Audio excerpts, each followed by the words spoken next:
எல்லாம் பார்க்குறீங்க. என்னது இது லட்சத்துலேருந்து கோடியை தொடுமா ஊழலுன்ட்டு, அதுவும் வேற காலி பிளாட்டை காமிக்கிறானான்ட்டு எல்லாம் யோசிப்பீங்க. இந்த காலி பிளாட்டில் தான் வந்து லட்சத்துலேருந்து கோடியை தொடுமான்ற ஒரு ஊழல் வந்து நடந்துக்குது. சொல்லப்போனால் இந்த இடம் வந்து எந்த இடமும் கிடையாது, பழைய லா காலேஜ் சொல்லுவாங்க. இங்கே வந்து சுப்பிரமணிய பாரதியார் மேல்நிலை பள்ளி, அதான் பெண்கள் படிக்கும் பள்ளி வந்து நடத்தி வந்த நிலையில் வந்து தற்போது வந்து இதை இடிக்கணுன்ற ஒரு சூழ்நிலை வந்துக்குது கான்ட்ராக்டு. இதை வந்து இந்த வீடியோ வந்து சொல்லப்போனால் வந்து 4 மாதமாக நான் தொடர்ந்து ஃபாலோ பண்ணி வரேன். இது இந்த இடத்த இடிக்க ஆரம்பிக்கிறதுலேருந்து இதை தரமட்டமாக இடித்து முடிக்கிற மட்டும் நான் ஃபாலோ பண்ணி வரேன். இங்கே என்னென்ன தப்பு நடக்குதுன்னா, சொல்லப்போனால் பத்திரிக்கையாளர்கள் அந்த மீடியாலாம் சொல்கிறாங்களே, இதேமாரி தகவலை தான் வந்து மேக்சிமம் இதுமாரி தவறுலாம் நடக்குதில்ல, இந்த தவறை தான் வந்து வெளிப்படுத்தணும். ஆனால் வந்து இந்த மீடியாலாம் எப்படி தகவல் கொடுக்குறாங்கன்னா, இந்த அமைச்சர் வந்து இங்கே டீ குடிச்சாரு, இந்த நடிகர் வந்து இங்கே ஒன்றுக்கு போனாரு. பழைய பத்திரிகையாளர்கள் ஆரம்ப காலத்திலலாம் இப்படி தான் ஃபாலோ பண்ணுவாங்க, எங்கெங்கே ஊழல் எப்படி நடக்குதுன்ட்டு தொடர்ச்சியாக இதுமாரி வந்து ஆரம்பத்துலேருந்து எல்லாத்தையும் வந்து ஃபாலோ பண்ணின்னு வந்து தான் அந்த செய்தியை வெளியிடுவாங்க. இப்போ இருக்கிற பத்திரிகையாளர்கள் எப்படி இதமாக இருக்கிறாங்க, எந்த அமைச்சர் எந்த முதலமைச்சர் எந்தெந்த கடையில் உக்காந்துக்கிறாங்க, அவங்க என்னென்ன பண்ணுறாங்க, டீ குடிக்கிறாங்களா காப்பி குடிக்கிறாங்களா, அதை தான் போடுறாங்க. அதேமாரி நடிகர்கள், இந்த கதாநாயகன் கதாநாயகி ஏதாவது யதார்த்தமாக கையை காட்டுறது, சும்மா யதார்த்தமாக வேற யாரையா பார்க்கறது, அதெல்லாம் வச்சு வந்து ஒரு செய்தியாக போடுறாங்க. அதான் மானம் கெட்டு போயிருக்குது சொல்லப்போனால். அதனால் பத்திரிகையாளர்கள் மீடியாவை எல்லாரையும் காரி துப்புற மாரி இருக்குது.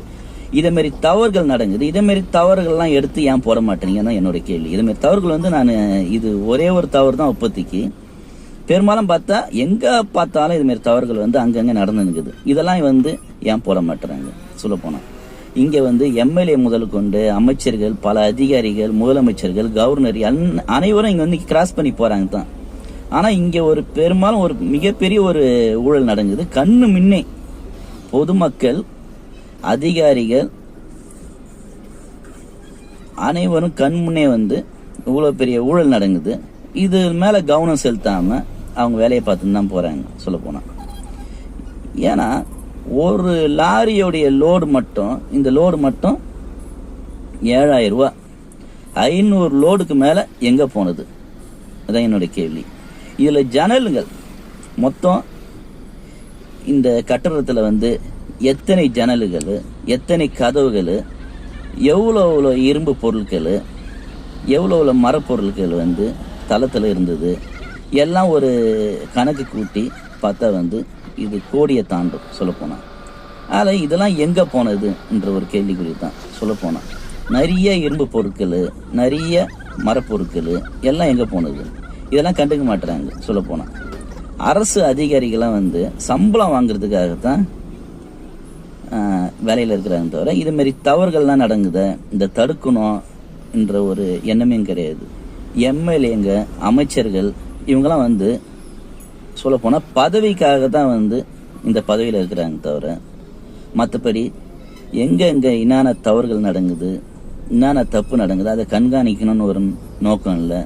மக்களுக்கு எந்தெந்த வழியில் நல்லது செய்யணுன்ற ஒரு நோக்கம் இல்லை. பதவியில் இருந்தால் போதும், பந்தாவா காரில் வராங்களா, அசம்பிளில் அட்டன் பண்ணுறாங்களா, எதுக்காக அந்த அசம்பிளுக்கு வராங்க கூட அவங்களுக்கு தெரியாது. சும்மா ஒரு பேருக்காக ஜெயிச்சோம், எம்எல்ஏ ஆகிட்டோம், மினிஸ்டர் ஆகிட்டோம், அந்த ஒரு பேருக்காக தான் இருக்கிறாங்க தவிர மற்றபடி மக்களுக்கு நல்லது செய்யணும், எங்கெங்கே என்னென்ன குற்றங்குது அந்த குற்றத்தை எப்படி தடுக்கணும் என்ற ஒரு நோக்கம் எந்த ஒரு அமைச்சர் எம்எல்ஏ கூட இது வரைக்கும் நான் பார்த்தது கிடையாது.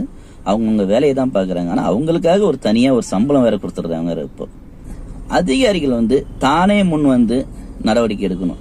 இப்போ எப்படி இருக்குதுன்னா, சட்டத்தில் இடம் இல்லை தானே வந்து நடவடிக்கை எடுக்கிறதுக்கு. இந்த குற்றத்துக்கு மட்டும்தான் தானே வந்து நடவடிக்கை எடுக்கிறதுக்கான ஒரு சட்ட இது இருக்குதுன்றதுக்காக யாராவது ஒரு புகார் கொடுத்தா மட்டும்தான் நடவடிக்கை எடுக்க முடியுன்றாங்க. அதில் தயவு செய்து வந்து என்னென்ன தப்பு நடக்குது பொதுமக்களும் அனைவரும் வந்து சிந்திங்க.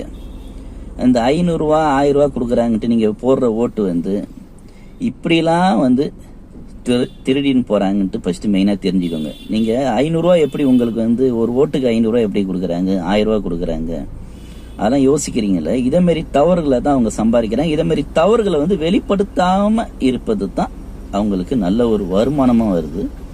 அதை வந்து பொதுமக்கள் அனைவரும் வந்து உணர்ந்தீங்கன்னா கண்டிப்பாக வந்து எதிர்காலத்தில் ஒரு மாற்றம் இருக்கும். இப்போ நான் இது வந்து பொதுமக்களுக்கு தான் தெரிவிக்கிறேன். உங்கள் பிள்ளைங்க, உங்கள் பேர பிள்ளைங்க எதிர்காலத்தில் எல்லாருக்கும் ஒரு நல்ல ஒரு முடிவு கிடைக்க வேண்டியதுன்னா இப்பயே வந்து நல்ல மனிதனாக பார்த்து வாக்களிங்கன்னு தான் கேட்குறேன். தவிர பணம் கொடுக்குறவங்களுக்கு என்றைக்குமே வாக்களிக்காதீங்க. ஏன்னா அவங்க பணம் சம்பாதிக்கணும்னு நோக்கம்தான் இருக்கும். தவிர எதிர்காலத்தில் நம்மளுடைய வாழ்க்கை நல்லா இருக்குன்னு நினைக்க மாட்டாங்க. பணம் சேர்த்து வச்சா மட்டும்தான், பணத்துக்காக மட்டும்தான் நீங்கள் வாக்களிப்பாருன்ற இது வந்துச்சுன்னா நம்ம கடைசி மட்டும் பிச்சை எடுக்க வேண்டிய ஒரு சூழ்நிலை. ஏன்னா நம்மள ஒரு பிச்சைக்காரன ஒரு லோடு எவ்வளோங்க? இது லோடு எவ்வளோங்க? அது வேற இடத்துல போய் இது கோயிலுக்கோசம் கொஞ்சம் கேட்டு நாங்கள் ரெஃபர் பண்ணி கேட்டுக்கோங்க. கும்பாபிஷேகத்துக்கு யாகசாலை கொட்டை போடணும்ல. ஆமாம், இடம் சௌகரியம் இல்லைன்னு கொட்டி க்ளீன் பண்ணிட்டு அதை வேற எங்கே கான்டாக்ட் பேசியிருக்காங்க. அது வந்து போய் ஒரு கொட்டுங்கன்னு சொல்லி